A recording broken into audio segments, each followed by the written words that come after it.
Tonight on Inventing the Future, we're taking a close look at the collision between open society and surveillance. With guests Bruce Schneier and Julian Sanchez, stay tuned for what's next after what's next.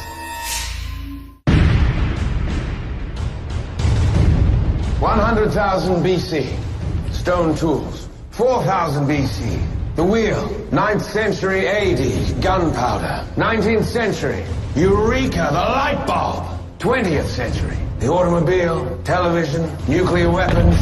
We choose to go to the moon in this decade and do the other thing. Not because they are easy, but because they are hard. The future doesn't belong to the faint-hearted. It belongs to the brave.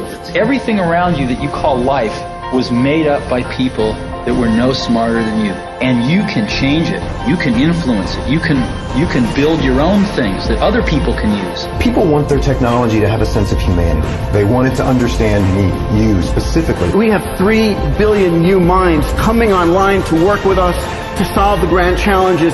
The rate at which the technology is getting faster is itself getting faster, to a point that we have the potential to create a world of abundance.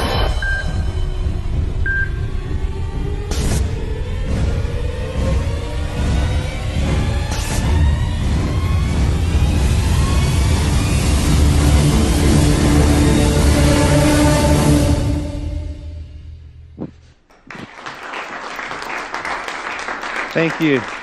Thank you. Well, I'm happy to be back here tonight with Inventing the Future. You know, tonight's show is a little bit different than our usual show.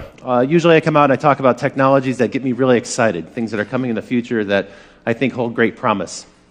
Tonight it's going to be a rather different perspective, because it turns out that the digital technologies that so delight us and brought us so much abundance in terms of information and new ways to communicate, new ways to share ideas, well, those technologies also have a dark side to them. And we're going to take a look at that tonight. It turns out that these technologies that are in use around us right now, for instance, you're probably familiar with the idea of a hacker who might be going after your password to your social network account, or maybe your credit card information, or something like that.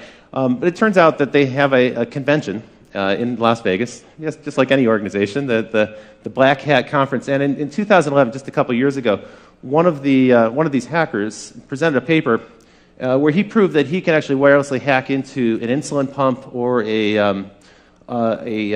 heart meter and actually hack it from a distance. In a way, he could send a jolt to that person and commit the perfect crime by killing him in a way that would be totally undetectable. That's a scary thought, and some of the manufacturers are already working on cloaking technologies to prevent that from happening. Just last week, the National Intelligence Estimate was published, and this is a document that details how China has a massive sustained campaign underway right now to hack into multinational corporations. And as it turns out, more than 50 corporations are under almost constant assault in this way. More than 50 corporations per week are hacked into at an average of almost 2 times a week. Their internet defenses are successfully penetrated. So this is a real present threat that's happening. And it's not just the overseas threats that are happening. This technology is starting to pervade our life. It's becoming actually scarily commonplace. There are already companies, retailers, that are experimenting with cameras that'll track you as you walk into the store, and they'll compare your face to face images that have been tagged on Facebook, this facial recognition technology that's so prevalent, not just on Facebook, but also Apple and Google and other companies have promoted. And that's not all. Some companies are starting to use this in a way that I feel is almost unfair, where in a job interview situation, a corporation may demand that you relinquish your Facebook credentials or your Twitter account so that they can get a better understanding of your habits and how you communicate and who you're connected to. And that's a little bit Orwellian, I think. And perhaps most creepy of all, just this last week, Raytheon, a major defense contractor, announced a new program called Riot. It's the Rapid Information Overlay technology. What this allows them to do is assess in massive scale people's behavior in social networks so that they can predict future behavior. And this starts to take on a kind of creepy sci-fi theme. Now, some people feel that privacy's over. Just a decade ago, the CEO of Sun Microsystems, Scott McNealy, said this. He said, "You have zero privacy anyway, so folks, get over it." That's the world that he envisioned. We want to hear from you. We'd like to know what you think about this issue. And you can certainly use the hashtag ITF to let us know. I noticed that some people before the show have already started to send in questions on Facebook. And on live stream, you can chat in and offer your questions and comments as well. After tonight's show, we're going to stick around a little while for some live Q&A with the audience about this. But first, what I want to do is introduce our experts. We have two fantastic guests for you tonight. And first, let's bring on stage one of the most renowned security experts in the world, Bruce Schneier. Bruce, welcome to the show. Thanks for joining us.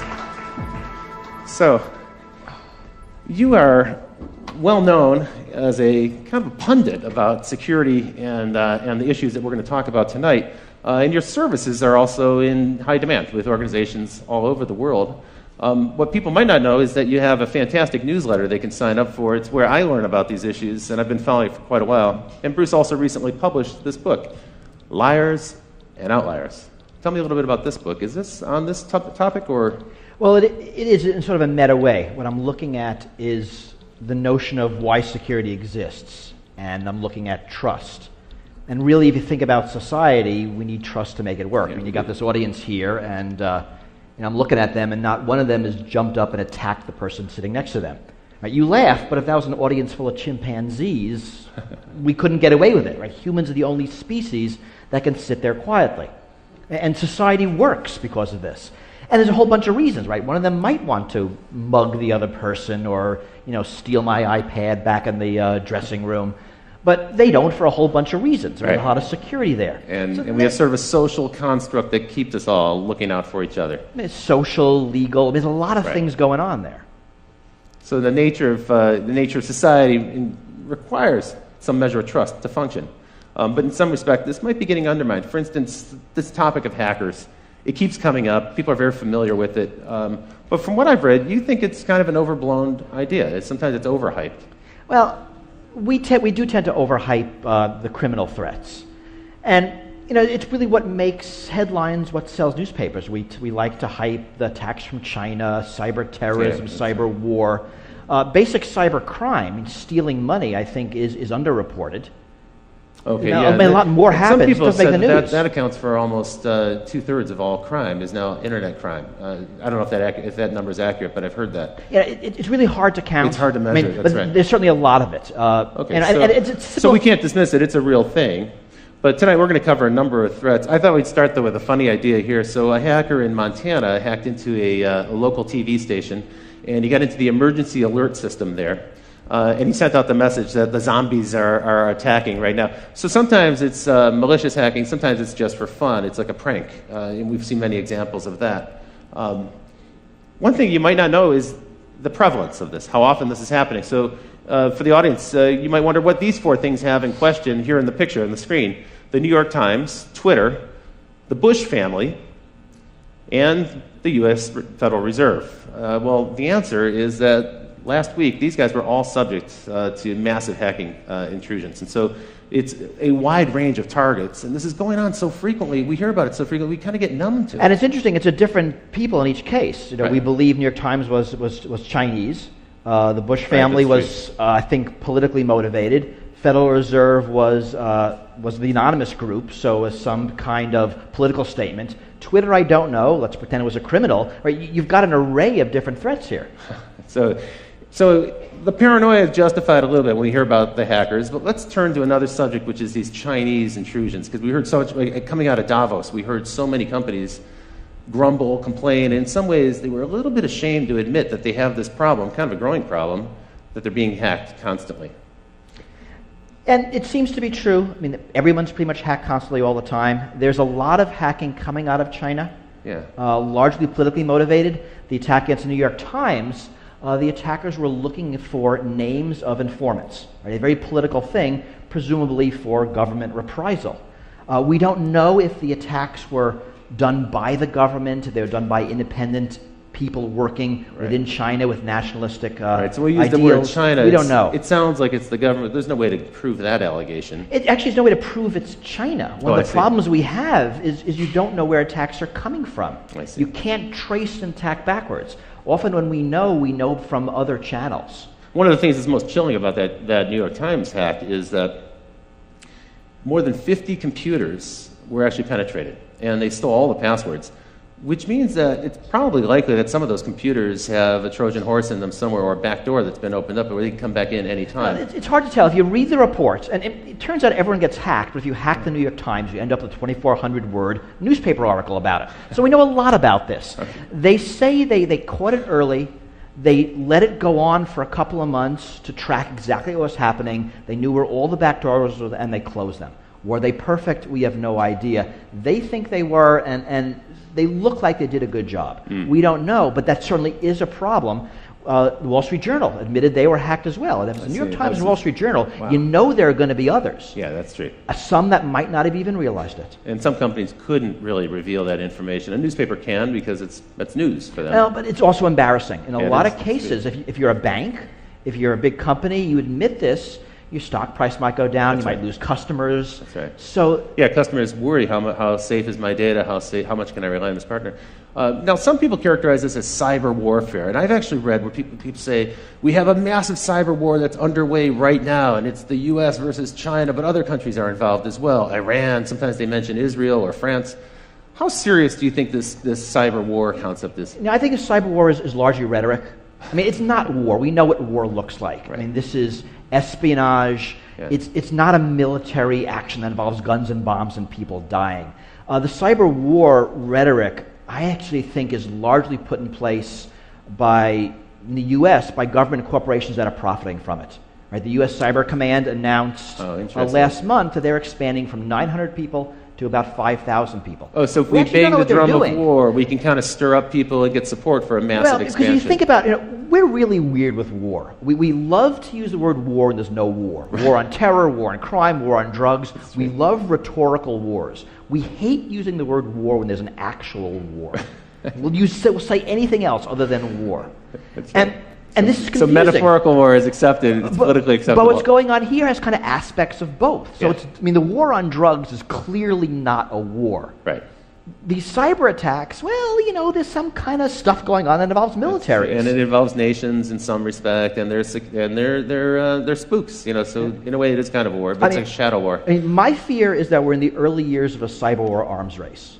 That there's a lot, and not just China, the U.S. too, NATO, other countries, we're pouring a lot of money into cyber attack, cyber defense. It's a huge growth industry. That's true. And if you think about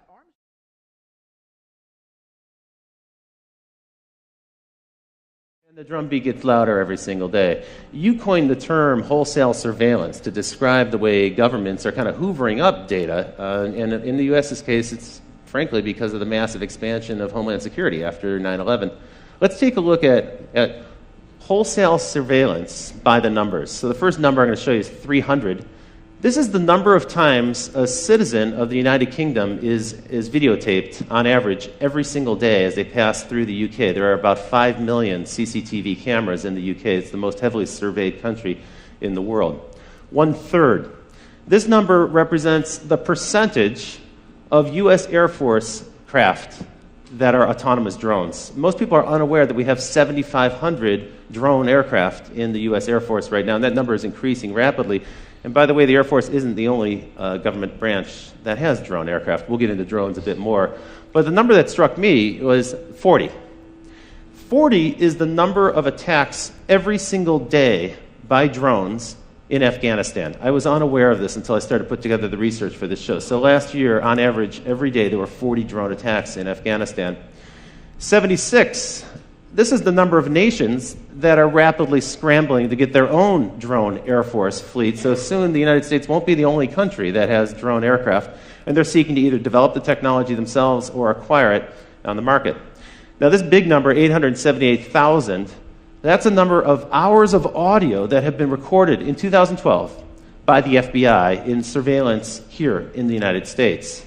And this number is staggering 29 million electronic files that were gathered by the FBI last year in surveillance in the United States.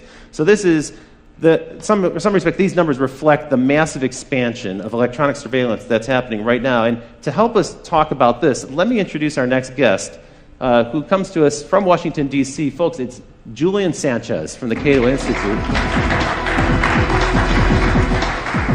Hi, welcome to the show. Thanks for joining us. So Julian, you actually have been covering these topics on the web as part of your responsibility at the Cato Institute, but also as a journalist for some time. You're an expert in the subject of privacy and law and this electronic surveillance. As far as anyone can be. Okay, well, that's a rapidly evolving topic. One of the things we talked about earlier today, and we're getting ready, was the expansion really began after 9/11. We had kind of a state of emergency. And my observation is it's a permanent state of emergency. It doesn't seem like there's any end in sight. Well, that's right. It's not a conventional war where you beat the enemy and then they're gone. It's a war, in a sense, on a concept terror. And as long as there are angry young men somewhere who hate the United States, there'll be a justification for that threat. That's right. As long as we keep lobbing in Predator drones with Tomahawk missiles, we'll probably create a whole new generation of terrorists who wish to... We don't seem to be running out. Yeah, that's right. Now, tell me a little bit about Homeland Security, which really it's a relatively new thing, but that's been the locus of this big government expansion. And what they really did was they combined a whole bunch of different government departments together under one mandate. Tell me a little bit about the growth of that and then some of the other organizations. Well, that's one part of it. The DHS gets a lot of attention. They're perhaps the most visible in the form of TSA, the people who are groping you as you get on a plane. It's really, though, I think, not the biggest expansion of the surveillance state since 9/11.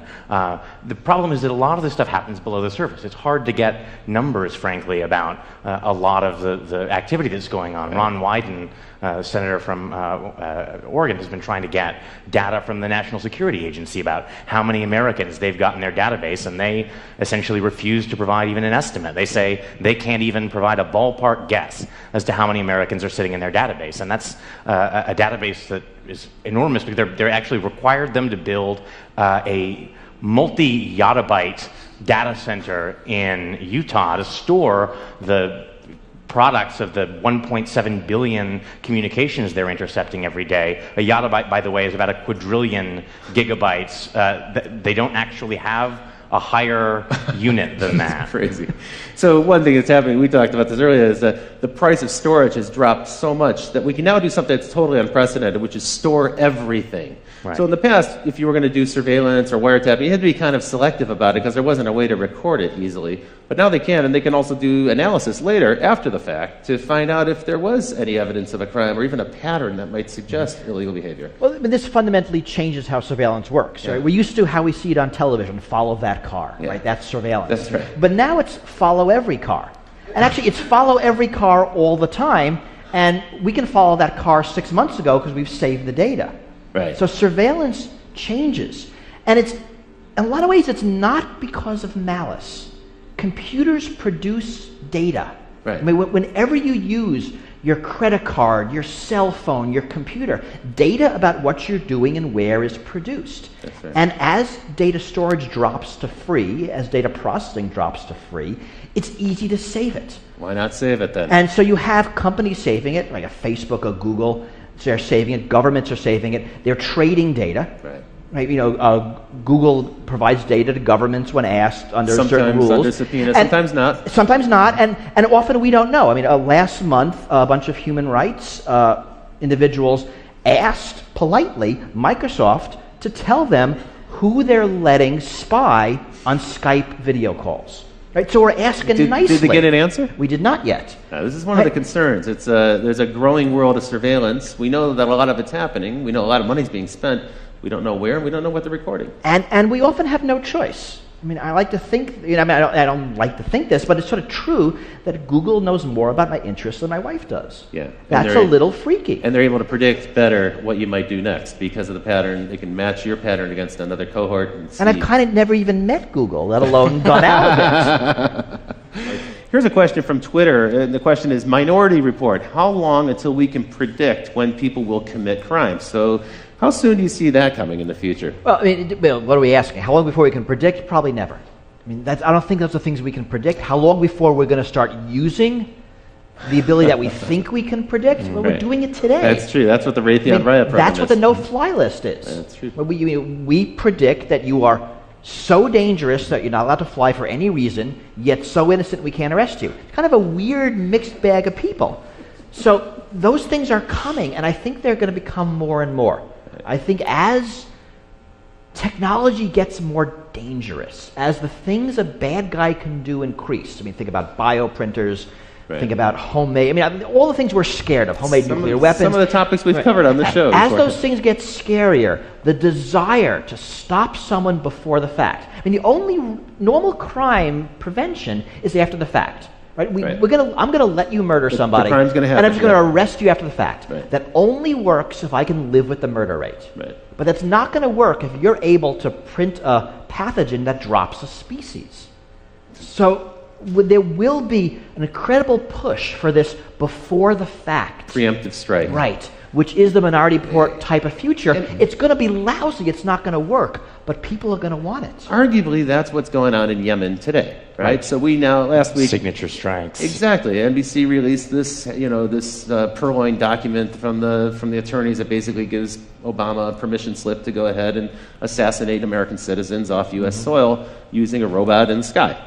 Okay, so that occurred. What are they actually aiming for? They're not going for people who are in the process of conducting some sort of terrorist incident or building a bomb or something. They're targeting people who are at home. They're targeting people who are at a celebration, a wedding party or something. People who aren't actually doing anything necessarily criminal. It's the intent, the possibility, as you say, they're targeting them based on behavior and some measure of prediction. Well, so they're a moderately higher bar for American citizens. This is the strict standard, right? Is they have to be an imminent threat, and capture is infeasible, except imminent, it turns out, doesn't really mean imminent, because there doesn't have to be any kind of particular plot that they know is ongoing. So imminent means something other than imminent. And capture being infeasible means, I think basically it would be easier to kill them. Right, inconvenient, I think, rather than feasible. Now, if you had the bad taste to be born somewhere other than the United States, you don't even get that level of protection. Again, most of the drone strikes that are happening now are so-called signature strikes, meaning it's not there's a particular person who's targeted, but 5 20-year-old Arab males are congregated somewhere, and well, that's either a terrorist plot or a wedding, but better be safe than sorry. Take him out. Tell me a little bit about total information awareness, this program that Admiral Poindexter proposed more than a decade ago, but I thought it went away, but it seems maybe it's coming back.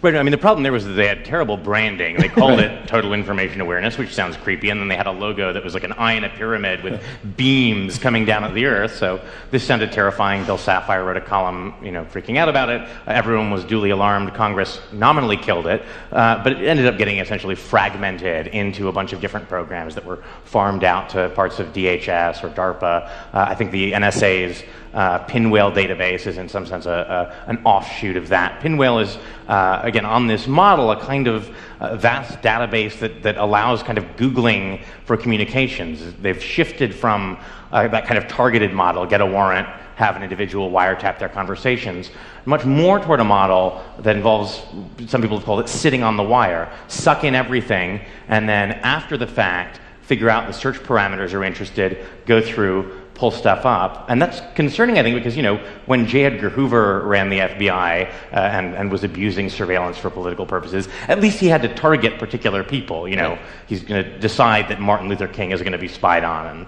then they're going to try and drive him to suicide. Now, this stuff is sitting in a database for 30 years. If they happen to sweep you up and then in 10 years you're running for Congress, someone can after the fact decide you're worth scrutinizing. It's even conceivable that behavior that's legal today could change in the future, and there'll be some record of it, and that could be embarrassing on the one hand, but it even might be that after the fact it's illegal. Or even not. I mean, we all do things that are embarrassing because we're human. Yeah. And, if everything is swept up, then the likelihood of it being uncovered by somebody, and if you can greater. selectively edit it, we see this now in political campaigns. That's true. Now we're living in a world where pretty much every candidate is followed 24/7 by the opposing party with a camera, because they're going to say something that's embarrassing. Sooner or later, and you got 10 seconds, and it's a beautiful, embarrassing quote, and you run with it. They run like crazy. We know one of the things the intelligence agencies like to do with the fruits of surveillance information is use it to coerce people into becoming informants. The FBI now has 15,000 informants, like 10 times more than Hoover ever had at the peak of COINTELPRO, the kind of vast spying and infiltration network, looking at civil rights and anti-war groups. And one way to do that is to say, hey, we found out that you're having an affair. Why don't you spy on your mosque for us? There was a case here in Chicago, a guy named Ibrahim Mashal, I think. They said, look, we know that you had communications with a cleric in the Middle East. They were innocuous, but that's enough of a pretext to get someone put on the no-fly list. If your business requires you to travel, that's a huge obstacle. And they said, well, we can get you off the no-fly list if you're willing to cooperate, if you're willing to tell us what people are saying at your mosque. And he's actually currently now suing the Justice Department over this. So the information is gathered up in this kind of broad sweep, sometimes without a warrant. And in any case, warrants are targeted at an individual. Here we're taking information wholesale, as you put it, hoovering it up, and then it's analyzed later. And then if something embarrassing, awkward emerges, now they've got leverage on somebody. It might not even be illegal activity, as you point out, but it's leverage to coerce them into cooperating with the government and doing the government's bidding. And this is our government. Now, I'm assuming that this is happening all around the world, and probably in countries that don't have the same due process and constitutional rights and privileges that we have in this country. And I mean, it's certainly true, and we know that U.S. technology is being exported to totalitarian regimes for varied purposes. Government of Syria, government of Egypt, government of Iran. We know those technologies are being used to identify people who are blogging, who are tweeting, anti-government. That's right. After the Arab Spring, it's almost a certain bet that every authoritarian government now has a system in place to track those people who are outspoken, bloggers, tweeters, and so forth. Now, Bruce, I put this picture in for you. So why don't we go to this picture full, Ken, if we can show this to the audience. It says, premises protected by a false sense of security. You coined the term security theater. And tell me a little bit about that, because this is how most Americans experience the federal government most frequently now. As we go through an airport, we get an encounter with a federal official, right? I mean, it's actually amazing that for most of us, the way we interact with national security is the TSA at airports. Yeah. So security theater is security that looks good but doesn't do anything. So a great example is, I don't know if people remember, right after 9/11, if you were flying, you saw National Guard troops at airports. They were just after security checkpoints. They were on a rubber mat. They had uniforms, carrying a big gun. They were like 20. I mean, they were kids. Those guns had no bullets. Because, I mean, right, they were kids. This would be dangerous. That's security theater. It looks good. It might make you feel better, but it's not gonna do anything. Has the TSA program been effective? I mean, are there that many people trying to smuggle weapons on airplanes? Are they going to repeat the same attacks of 9/11? So it seems not. I mean, I always think of the game this way, right? It's sort of us versus the terrorists. So we screen for guns and bombs, and the terrorists use box cutters. We take away box cutters, they put a bomb in their shoes. We screen shoes, they use liquids. We limit liquids, they put a bomb in their underwear. We have full body scanners. They're going to do something else, right? This is actually a dumb game. It is dumb game. Right? It's like shutting the gate after the horse is gone. I mean, so the smart game is you pick your attack, I pick my defense, and we see who wins. The dumb game is I pick my defense, you look at my defense, you pick your attack to bypass the defense, and right? So it seems that the TSA has largely been irrelevant, and they will talk about their success stories, and it's how many knives they take away, and they found somebody wearing a fake army uniform, and they confiscated a snake. I mean, this stuff is actually on their website, and they're proud of it. They used to show some of the confiscated weapons in the early days, but I think that's tapered off now because most people have learned don't bring a weapon. Or people do forget. I mean, people do bring guns on airplanes because they forget. It is kind of weird. You'd think everyone would know by now. But also, people buy souvenirs, and there's like a knife in the wooden statue, and they didn't realize it. That's true. Snow globes are now legal again. I mean, you couldn't bring snow globes on airplanes. We're not actually sure why, but now they're okay. So all you snow globe collectors can. I mean, and the sort of elephant not in the room here, right, is that there's just a limited number of terrorists. This is like a line of work where if you're really competent, you blow yourself up. It's a sort of an anti-Darwinian effect. So what we find is that no one wants to admit this because there's hundreds of billions of dollars in grants from Homeland Security and then contracts for intelligence contractors and defense contractors. But it increasingly looks like the FBI is being forced to manufacture terrorists so it can give us a sense of success. And I think there's been about 150 sting operations by the FBI that have resulted in convictions since in the decade after 9/11, and at least a third of those cases, and maybe more, these are cases where the weaponry, the funding, and the actual plan all were provided by the FBI informant. These are mostly, again, the world is full of young, angry people who spout off on the internet and are easily led enough or mentally disturbed enough that if you give them a plan and a bomb, they'll make the motions of following through. It's not clear that these are people who are otherwise dangerous. So in a way, we're manufacturing our own terrorists just to give ourselves the illusion that this is an effective program. That does seem to be true. I mean, where there are successes is intelligence in operations. We actually are looking at for the bad people. And when you look at something like airport security, it only makes sense to focus on the plots, right? A liquid, a shoe bomb. If plots are few and targets are few, right? If all we do by spending billions on shoe scanning is to force the terrorists to make a minor change in their tactic, right? We're wasting our money. Yeah, and we're wasting everybody's time. And that's fundamentally the problem. Right. And it's inefficient on a massive scale. Speaking of inefficiency, these scanners that we're looking at, the rapid scans, now I guess they're going to phase them out of the airports because they've been proven to be ineffective. After radiating us for a couple of years, now they're finding out that doesn't actually thwart any kind of criminal activity. And because some of these makers of these things fell through on contracts that were supposed to allow them to use a blob to show objects instead of actually showing you naked. But there's a bit of poetic justice. They're apparently being repurposed at the entrances to various federal agencies. So, right, they're actually not going away. That's important. That's right. And all the full body scanners aren't going away. There are several technologies. Yeah. And the millimeter wave is staying, so holding your hands up and being scanned is not going away. Just a particular radiation technology, because the one company wasn't able to do some of their anonymization things on the visuals, what Julian said. And there was a case in Florida where some of those images did leak out, and that also undermined the claim that somehow this information would never get out in the web. And here we have the pictures right here, so you can see them. Well, now let's take us down to the local scale. And so, as it turns out, it isn't just our federal government that's out there combating terrorists or maybe other nations, we don't really know, in some shadowy cyber war. But actually, in a weird way, I think the DHS has kind of co-opted your local police force. They've turned them into deputies of this national effort to find terrorists.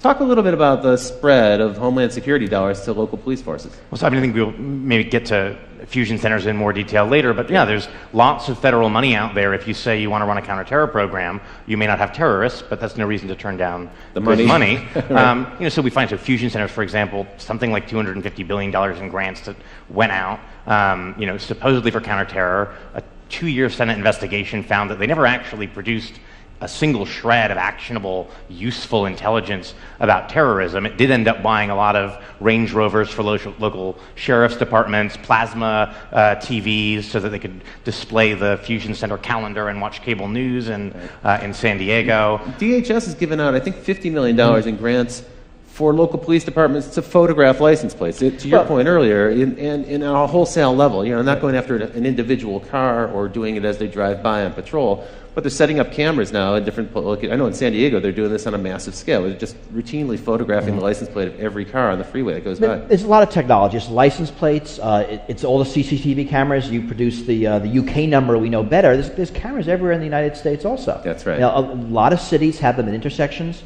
where they're automatically scooping up license plates. Again, that's being saved. The money's being used for other surveillance, for cell phone surveillance, for just collecting up lots of data. And we'll get into cell phones in a minute. But because it's data, it sloshes around. I mean, this is the fundamental problem. It doesn't matter who collects it. That's true. Once it's in the system, it goes into a fusion center, it goes into the NSA's computers, it goes into some marketing computer, and the data stays. And it's very hard to get rid of it. And now it's being used for all sorts of purposes. And we have no control over it, or really even any visibility into what data is collected. We don't know how it's being used or who's using it. We also don't know when it's going to come back to haunt us, because it may turn out a few years later something that you did was of interest to them, and they may have been tracking you for quite some time. You're probably taping this show. I'm sure we are. So there are billions at stake, and it's a rapidly growing business. We know now that the surveillance business itself, just that segment of it, is now something like a $5 billion business outside of government to private corporations. I thought it might be nice to take a look at the snooper market, take a look at all the devices, some of the devices that are on sale. For instance, the Watchhound, which allows police forces to listen to cell phone conversations the same way you might if you were using, say, a radio band scanner. So you can actually tune in to the cell phone conversations. You probably didn't think that people could hear you when you're talking to your cell phone. In fact, that's widely available. These are widely in use. The Stingray. Stingray, this is an interesting device. It can be mounted in a police van, and driven around a neighborhood. And if they're trying to find a particular individual, even if that individual is not using his cell phone, what it does is the Stingray pretends to be a cell phone tower, and so it'll find that phone, connect with it, and then they can drive a few more blocks and eventually triangulate the location of that particular phone. So they can find you with your phone. In a weird way, your cell phone is like a little spy that's in your pocket, leaking out information about you. And then Cellbrite. This is one that troubles me the most. So for a routine traffic incident, moving vehicle violation, you can be pulled over by a policeman, and if you have your cell phone on your body, or if you're using it when they pull you over, then they have the right to take your cell phone, and they plug it into this thing, Cellbrite, and in just about 2 minutes it can download everything that's on your phone. Now think about that. That technology is actually accessing my whole life in my cell phone. You're with the Cato Institute. At this point, I need to disclose that the Cato Institute is known as a libertarian organization, a libertarian think tank. What's your take on this device, this Cellbrite? I mean, are you outraged by this? This is a little bit of an intrusion. I think it's the question, of course, is whether this is actually something that happens routinely. We don't know what a court would say about a situation like this, but certainly the setup is there. The Supreme Court has held that it's not just felonies that a police officer can arrest you for. It's any crime, including not having your seatbelt buckled or a traffic violation. It's up to their discretion whether to perform an arrest, and then once they've decided to arrest you, there's a Fourth Amendment exemption for searches incident to arrest. It's certainly not beyond the realm of possibility that they could decide that that is covered within the scope of a search incident to arrest, and effectively use a pretextual stop to gather a full record of your electronic life. I've also heard that when you enter the U.S., sometimes Customs and Border Security will do the same with laptop computers, cell phones, and so forth. And usually, you're right, it's for an individual of interest to them.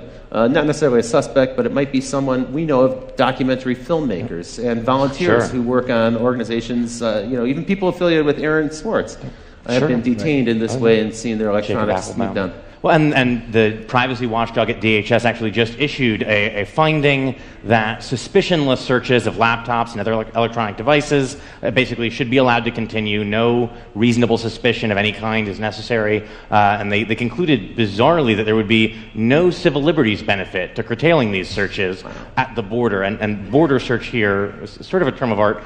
It's also their view that the sort of constitution-free zone extends for about 100 miles in from the border. And the Constitution-free zone. Not a phrase I'd heard before. Remember, this is all temporary. I mean, so what's the outrage here? That my phone has my email, my contacts, my calendar, my life. Potentially my credit card information could be stored. But think about what's really happening. I have a smartphone. It's probably that Google has my email, my calendar, my contacts. Right? It's just in a convenient cell phone-shaped package for me to carry around with me. You're right. If the police wanted it, they could just go get it elsewhere. That's true. I mean, so data's moving around. One of the problems with these debates is we always focus on one thing. We focus on cameras, focus on cell phones, we focus on CCTV. Whereas the problem is everything put together. Right? It's not drones, it's drones with cameras. It's not drones with cameras. It's drones with cameras and face recognition, the ability to track between different drones and day-to-day, tie that back to databases so you can see in real time from a drone everybody's name and income level as they walk around town. This is a terrifying prospect. In a way, getting your data from the phone is super inefficient because, one, the person knows that you've done it, probably. They see you plugging their phone into something, and you have to only get one person at a time's data. What a drag. Unfortunately, since a series of sort of misguided rulings from the late 70s, Fourth Amendment doctrine is that once your data is in third-party hands, once it's Google or Facebook holding on to it, in principle, that's now their business records. You've surrendered your Fourth Amendment privacy interest. And so a lot of that data that we naturally expect to be protected by the Fourth Amendment's requirement of a warrant issued by a judge isn't protected in that way and can be gained. People are totally unaware of that. That actually pertains to your Gmail account, for instance, which is stored on Google servers or any other but pretty much everything these days. I mean, cloud computing, we have our pictures somewhere, our emails somewhere. All of our data is very rarely on our devices now. Really it's really elsewhere because it makes a lot of sense. But now as Julian said, It's a the vulnerability. rules no longer apply that protect them. In a weird way, our protections, our First Amendment, Fourth Amendment protections, haven't really caught up with the 21st century. Not even close. And the technology is evolving much faster than laws ever will. Let's bring it right back home here in Illinois. You were shooting the show here in Chicago, and you may be unaware that right here in Illinois, there are 91 organizations working on counterterrorism efforts. And what's interesting about that number of 91 is that more than 3/4 of them didn't exist before 9/11. So these are brand new organizations that are involved in some way or another in surveillance. That's why we call it Illinois, the land of surveillance. Welcome to this place. What we happen to have here is 2 fusion centers. You talked a little bit about these. Here's a really ugly diagram from the government. It's non-confidential, so it's been released for us to show to you tonight. And tell me a little bit more about these fusion centers. In your view, they haven't been very effective. Right. Well, in the view of a bipartisan report that the Senate put out, despite years of being assured that these were a proven vital tool. The theory was you synthesize information from local law enforcement, lots of different agencies, bring that together with information at the federal level, information that various intelligence agencies have gathered, and this will give you a better window into incipient terrorist groups. Of course, right after 9/11, we assumed there had to be lots of other sleeper cells waiting to strike, and it seems to be that's not the case, and so you've got a lot of people looking for something that doesn't appear to be there. The sort of history of intelligence suggests that, unfortunately, the problem is if the thing that you are convinced is there isn't there, you just keep looking harder. It's true, and redouble your efforts and argue in the future. We need more resources to go after this. One of the funny ironies that I think has emerged here is a statement that actually was made by Julian Assange, and we put on this picture here. We got this picture from the web, but it's actually worth zooming into. So if we can put this on screen for the folks at home, you have Julian Assange of WikiLeaks, and he's saying, "I give private information to the public for free, and I'm a villain." Meanwhile, Mark Zuckerberg of Facebook, well, he's taking your personal information and he's providing it to private enterprise for money, and he's the man of the year. Your take on this is slightly different, I think. You're not going to go with this parody 100%. Well, it's funnier than it is true. I mean, right. Just sort of for reasons of greed, basically. Zuckerberg wants to keep your information, so the corporations have to keep coming back to him to target their ads. You give out all that information, they don't need you. But these companies, and it's not just Facebook, it's also Google, it's also Apple, they're subject to literally thousands of subpoenas and these really creepy national security letters. Yeah. Can you tell us a little bit about that? Because I think a lot of people are unaware of what an NSL actually is. So national security letters, they're a tool that existed in a much more limited form before 9/11, were in a series of stages expanded. They allow FBI agents, basically the head of any one of 52 FBI field offices, to authorize without judicial supervision or approval the seizure basically of non-content telecommunications records and financial records. And financial records now has been expanded to mean any record from anyone that uses money, essentially. And Obama, when he was campaigning, said he wanted to do away with these. He wanted to do away with national security letters being used to seize sensitive information about people who are not even suspected of a crime. They're really used in a kind of 6 degrees of separation way to say, well, we have one target, let's look at everyone they're friends with and let's look at who they're emailing and what websites they're visiting, so we can get a kind of social graph or pattern out of it. Actually, in 2010, the Obama administration broke Bush's record for the number issued. It was about 26,000, only pertaining to Americans. And the number of people affected, it was more than 14,000. Again, that's only Americans, and it doesn't include national security letters for basic information, like, who is associated with a certain IP address. This is only more detailed transactional logs. So there's no warrant, there's no judge involved, there's no secret court that you have to go to. You don't have to show any evidence. In fact, you can use these to troll for evidence and then go back to the court and say, well, now we've got the evidence we were looking for thanks to the NSL, and now please give us the warrant so we can go after these people. And there's a lot of belief that's happening. And to Google's credit, they will say quarterly how much of these they're getting. I mean, they'll tell us. They don't give us details. Twitter has also pushed back, right? And even some telcos have, but not our very big ones. They seem to have kind of been co-opted by the government. I mean, a lot of companies will not tell us at all how many of them they get, whether they comply, how much they comply. It is all very secret. Google and Twitter are rare in sort of volunteering some of this information about how much they get. There's no aggregate reporting as there is with wiretaps that would give us a kind of overall picture of how much these different electronic surveillance tools are used. The telcos normally are not so forthcoming, but Congressman Ed Markey sort of requested the major cell phone carriers to give a tally of how many requests from different kinds of law enforcement agencies they got, added up to about 1.3 million a year. Wow. A lot of that is cell phone tracking. A lot of that is calling patterns. Also, just the compliance with that, think of the number of requests. I'm certain that the person receiving those requests at that volume would just automate the process and not even pay attention. Well, Sprint has done that. They created a back-end called L-Site because they said, we're getting so many requests, we just couldn't deal with them manually anymore. It's like the information smorgasbord. They allow them to just dial straight in. We've heard rumors about that, too, with some of the other social networking sites. Kind of a creepy thought. One question here comes in, have you developed your own ways to combat or accept this new world order of constant surveillance? So I guess the question pertains to you guys. What do you do in your own lives to keep your lives private and secret? I mean, what we do is around the edges. Right. I mean, what can you do? You can not have a credit card. You can not have a cell phone. You can not go outside. You can live in a cave. I mean, they kind of make no sense. You know, I don't have a Facebook account. That makes me kind of a freak. I keep all my email on my computer. That makes me a double freak. I'm doing some things around the edges, but by and large, there's not a lot we can do. I mean, you have to accept it simply because you're being surveilled. What we learned from the General Petraeus scandal is that even the director of the CIA can't keep email secret. I mean, if he can't do it, I don't stand a chance. You know, that is a very troubling case, isn't it? That Gmail hacking, it's a major intrusion. Not just the fact that it was kind of a comedy of errors with our two generals and they're flirting with this woman in Florida and so forth. That was funny and had a comic element to it.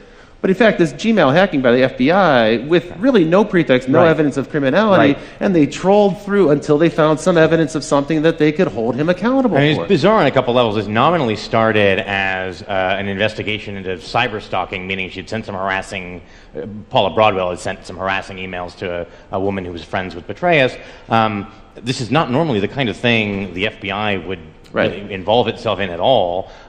Having tracked these emails back to Broadwell, because again, you're never private, she had used an anonymous Gmail account, but then logged in from the same IP address to her real Gmail account. Even if you're using stuff like something like Tor, usually the IP address is persistent over time. So if you log into anything that's connected to you within that window, you can be traced back again. They can link those two things. And then having figured out who sent the emails, if that was they decided, I think, ultimately that actually the emails didn't rise to the level of criminal harassment, but having identified who sent them, instead of then confronting Broadwell, they decided to do a fishing expedition through all of her email. And it's not clear what conceivable connection that had to the thing that they were supposed to be investigating. So at that point, the supervisors, when they found no evidence of criminality, they should have called the investigation off, and they didn't.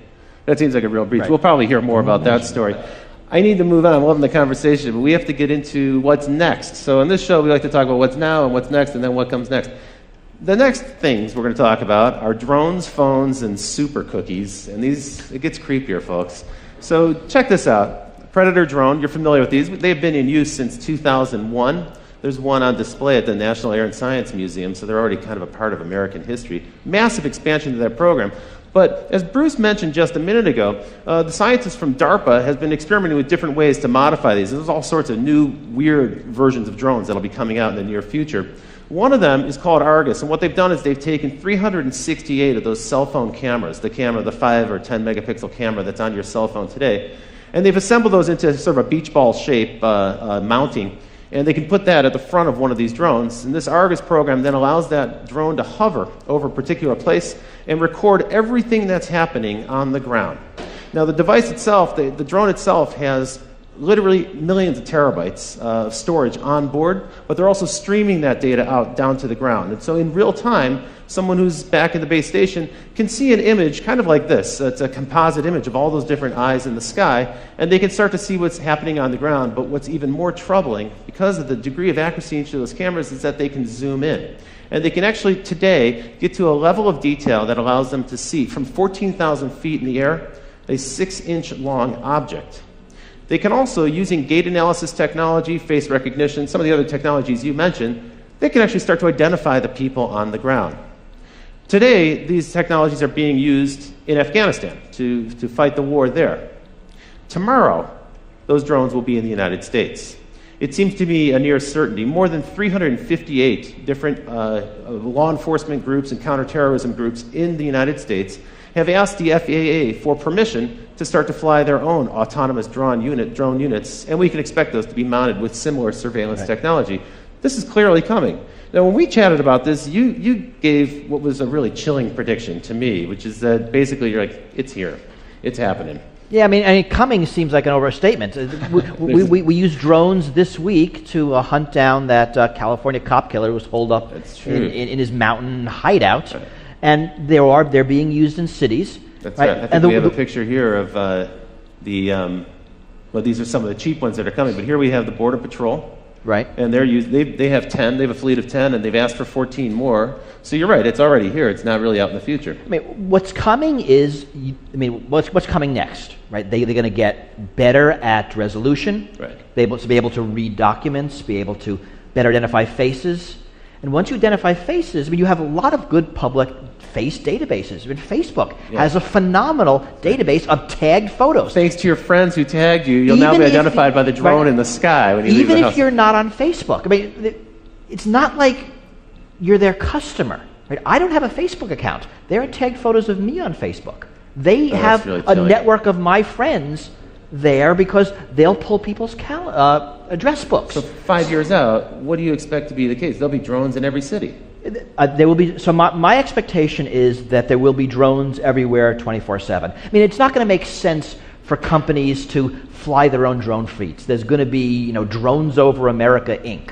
And they'll have drones everywhere, and like Google Street View, it'll be drones sky view real time, and you just rent time on it. You get what you want. Like a backbone internet provider, you'll just lease capacity on the drone. Because that's surveillance for hire. But that's a smart way to do it. I mean, you have that now with satellites. So if you're a company that, I'm making this up, wants to sell lawn care products, you can get a map, you can overlay it with addresses, so you has crappy lawns, so you now can call them. So it's all the data being collected and overlaid with other data. So we can identify people, we can collect it, mark it with databases, we can integrate it with cell phone data, which, as you mentioned, is location data, and also data about who you're interacting with. And now, whether you're a government or a corporation, you can collect people who aren't your customers, for everybody, a lot of data about them, which allows you to market to them. That's true. And for commercial purposes, there's many good uses, right? Real estate, people want to understand where traffic patterns are going. Retailers want to see how much foot traffic and car traffic. There are weird uses, right? I mean, there's a lot being talked about now about personalized billboards, that a billboard will see you walk by. Now they can recognize your gender really quickly, and they can give you an ad that you might like better. Wow. But if they now know you by name, the same ad now follows you around town. That is... And then onto Facebook and onto Google, and it gets really weird. It sounds like science fiction. So for one of the things you're leading up to, you've already foreshadowed a little bit, is the combination of these eyes in the sky, and frankly, eyes everywhere. Every building will have cameras on and so forth. All that information now is going to be networked. Previously, the CCTV cameras weren't networked, but now they're networked. And we can cross-reference that with your location data. So your phone in your pocket, as I said earlier, it's a spy. It's really like little brother is watching you. You're carrying little brother around with you. That's leading us into this wonderful new world of behavior tracking. This is the white-hot center of online advertising at this point. It's the hottest field for online marketing, where we can actually kind of predict patterns of behavior, predict who we can market to next, some of the things you were just alluding to. Tell me a little bit about super cookies. Here we've got a goofy picture of super cookies, but this is actually kind of a creepy new development in browser technology. Well, so the idea is that people have started to catch on. Some of them at least. Right, it's actually not that new. Right. Oh, that's true. You clear out your cookies so you can't be tracked online. Yeah, we're familiar with that. You clear but it turns out there's a lot of cookies. other ways you can do that. There are plugins like Flash that allow separately data to be stored that can be used for tracking purposes. And there's stuff like browser fingerprinting. Your browser sends a lot of information about how your system is configured, and it turns out that very often that's enough to uniquely identify you, the sort of precise combination of different search system history, settings. the websites that you visit, and so on. Even things like the fonts on your computer. I mean, computers tend to have fingerprints that uniquely identify them. What we're really learning is, and it's worse on something like a smartphone, that it's really, really hard, probably impossible, to not be tracked. That even if you do all the things right, enough happens around you that the data is being collected. Right. And then, of course, once it's collected, and you don't know where it goes. Right. It's the future of advertising.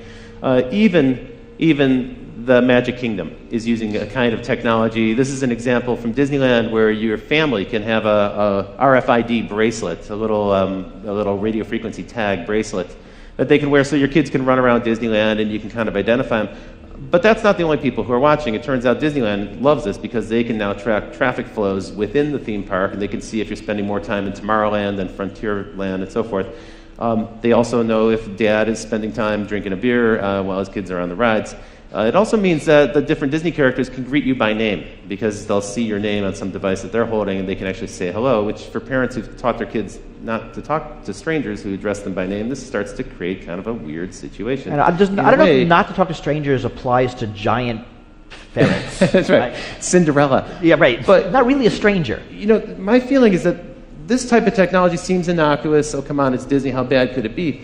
I think the problem for this is when you have a 6-year-old kid running around with an RFID tag, what you're really doing is conditioning them to submit to this level of surveillance. And you're just getting them used to the idea that everything they do is going to be tracked. And we see it also in schools. I mean, schools are now getting a lot of these things, and they're often being given to schools. For that reason, it acclimates people. So whether it's face recognition technology or fingerprint technology on buses, this is all being sold as... So biometrics is also a part of it. Schools are very dangerous. There's shootings every day. Your kid has a 1 in 2 chance of dying in a shooting. Whatever our fears are, they're being sold to us to mollify them. And it does get kids used to this sort of a ubiquitous surveillance. That is normal. I mean, this is one of the things that the TSA security theater actually is effective at. I mean, if you think about the opening scenes of that George Clooney movie, Up in the Air, where he's just absolutely seamlessly, almost ballet-like, whipping his laptop out, sliding his shoes off. I mean, it's all this sort of choreographed dance, and it reminds me of this idea that of the French philosopher Michel Foucault talked about, that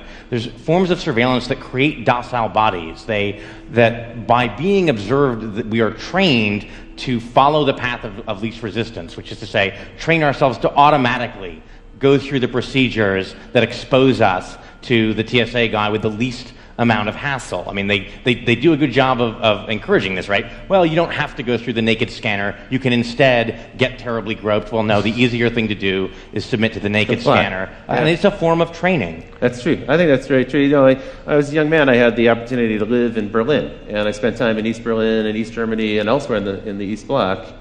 And this was the one thing I took away from that experience, is when you live under constant surveillance and you don't know who's working for the government, they all might be spies, you never really know, people become apathetic and they stop trying. Well, but also, you change. I mean, I remember in the years of 9/11, I'll be talking to a friend on the phone, and we say something because we're talking about security, and one of us says, wow, I hope the NSA isn't listening. We both laugh because it's a funny joke, but the conversation changes. That's true. The fact that you might be observed in all things changes how you act. It makes you less of a free person. I mean, there's probably less crime in East Berlin, but you didn't want to live there. You sure didn't want to live there. One of the sadder things I remember reading in the New York Times reporting on the NYPD's sort of Muslim infiltration program was there was a student union at, I think, Columbia or another New York university where they had posted in the room where the Student Muslim Association met a sign saying, please do not discuss current controversial politics in this room, we don't want trouble.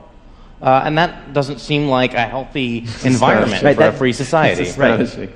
Please keep your free thinking at home. Don't bring it here. And unfortunately, you don't know these things to their gut. Freedoms are hard to value. You only value them when they're missing. When they're gone. That's really true. And more than a decade ago, Phil Zimmerman, the creator of Pretty Good Privacy, he said he likened personal privacy to the environment. He said there's going to be a time where it becomes kind of a privilege for a certain group of people who can afford to have access to it. Okay, so that's pretty scary and pretty depressing. I don't want to end on a dark note like that. I guess the question is, what can we do? What are some of the things we can do? Now, we had some encouraging news, perhaps. The mayor of Seattle recently decreed that there will be no drone surveillance in the city of Seattle. Perhaps that'll start to roll out on a local level. More cities might follow. Some people are starting to hack together their own way to avoid police surveillance. Here's a kind of homemade version of a license plate scanner avoider. And when it comes to face recognition and face tagging, there's an artist in the UK who created a series of makeups that you can purchase. And if you put these makeups on, they look a little funny, but what you can see in the picture here is it makes it difficult for a computer to recognize your face as a face because it actually distorts the image for the computer. Who knows, maybe in the future you'll see people walking around with that or some kind of tattoo. That artist is Adam Harvey. He's actually introduced a fashion line, which we have here, and we'll show a little bit later on. Marley's got a few of them over there. Here are a couple examples of these. It's a little fanciful, maybe a little hypothetical at this point, but these are garments designed to help you protect yourself from surveillance cameras, from thermal scanners, and from surveillance cameras. And you can see they might even have a chance of bringing the burqa back into style here in the Western world. One thing actually that they sent out I thought was probably had some use to it, which is this bag. It's a little case for your cell phone, and when your cell phone is inside of it, it doesn't emit any signal. No signal can get in. Nobody can track it. Well, because nobody can call you either. That's so true. It's like, you could just turn off your cell phone and save $100. Tell me a little bit about this act. So this is an act that was proposed by Rand Paul of Texas, right? This is the Preserving Freedom from Unwarranted Surveillance Act. It's a big title, but actually kind of a neat principle. Yeah, I mean, the only possible member of Congress who I could ever say might go a little further than I actually would is Rand Paul. The idea here was to require a warrant, a full-blown Fourth Amendment probable cause warrant, anytime law enforcement or intelligence wants records about you from a third party like Google or Facebook. Not just the contents of communications. Federal law sometimes allows those to be gotten without a search warrant, although courts are increasingly saying the Fourth Amendment requires it. He wanted to say all records, your IP logs, your basic subscriber information, everything would require a full-blown warrant. That seems like a little much. I mean, they need something that they can get first so they can build the evidence they need to go to a judge for a warrant. But it's actually a very hard question where to draw those lines. What is sensitive information? Because even something like an IP address or email headers can reveal stuff about your political associations, which the Supreme Court has said is protected under certain circumstances. You can't force a controversial political organization like the NAACP to reveal who their members are to the government. That's a pretty tall order. But unfortunately, this bill died in committee, right? I mean, the bill and all of the technologies you talked about, if you think about it, they're really around the edges. When you think about what we can do, the unfortunate answer is kind of not much. And these things are happening. There's a drone lobby. There's now a big surveillance technology lobby. I think what we can do is what we're doing here. We need to talk about the issues. We need to make people aware of them, and we need to agitate. I mean, this is going to require real social and political change. We're not up for it now. The hope is that we will be eventually. I quite agree with you. Note that the Paul bill was one of several that got shot down as the FISA Amendments Act, which empowers the NSA, was reauthorized. A lot of this stuff was a lot milder. So a proposal that the NSA has to make an estimate of how many Americans are being swept into its database, shot down. A proposal that before, if they're doing foreign collection and they sweep up Americans and they want to search for a particular American, they need a search warrant for that, shot down. It's sort of troubling how little will there is. Who's doing the shooting down? Like, who are these senators? Everybody is. Everybody. It's not anybody particular. Bipartisanism is alive in Washington. When it comes to stopping legislation. Yes. The problem is there isn't the political. I mean, if you think about who won, you're going to go against the police. You're going to go against national security. You're going to go against corporate lobby. There's not a lot of power arrayed against these things, and that's why this is hard. It's a giant issue. Well, it's time for me to start to bring the show to a wind down now. We will have an open Q&A afterwards. I hope you'll stick around for that. But now it's time for me to talk about what's next after what's next. And folks, it's simple. You face a difficult choice ahead. We have to decide what kind of society we want to live in this country. A society where we can expect a reasonable degree of privacy, or a society where transparency is forced upon us without any possibility of resisting it. That's a decision we're going to have to make. We do have the ability to hold our elected representatives accountable. We do have the ability to speak up and object when corporations impose some transparency or forced surveillance upon us that we don't wish to have. And we have the ability to speak up. So it is forums like these that give us the opportunity to have that kind of an exchange. Well, I want to thank you both. Bruce Schneier, thank you for joining me on the show tonight. Julian Sanchez of the Cato Institute, thank you. Be sure to check out Bruce's book, Liars and Outliers. I want to give a big shout out to the crew here at Live Lab. And Barry, thank you very much for making this show possible. It's been a pleasure doing the show with you. And a big shout out to our live band led by Paul Wardico. Strike it up, Paul. Let's hear it.